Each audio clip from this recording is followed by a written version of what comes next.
গাড়িটার অবস্থা আমার খুবই খারাপ। এখন তো আমার এটাই ভরসা, কলেজ হোক বা অন্য জায়গায়, যেখানেই যাই না কেন আমার সাথে আমার স্কুটি থাকে। সেই মামাবাড়ি থেকে ফেরার সময় আমি আর ভাই গিয়েছিলাম দোকানটাতে, ওখানে গাড়িটাকে আমি সারানোর জন্য। বেশ কিছু জায়গায় সারানো হলো, কিন্তু কিছু কিছু জায়গা এখনও রয়ে গেছে, নাটগুলো খোলা যাচ্ছিল না এই কারণে। তো এটা নিয়ে আরও একদিন যেতে হবে।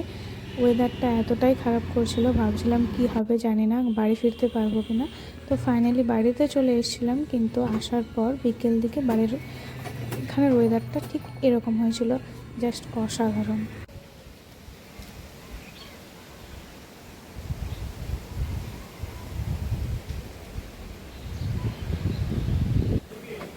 কি দারুণ ওয়েদারটা! হায়,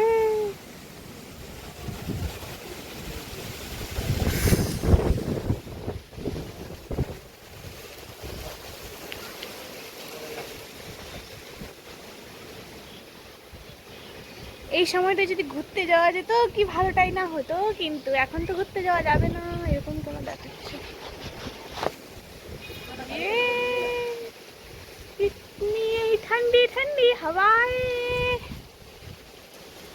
মা ঘুমোচ্ছিল, জানে না বাইরের ওয়েদার এরকম। আমি বললাম মা গো ঘুরতে যাবো, বাইরে এসো। বাইরে এসে দেখছি এরকম ওয়েদার।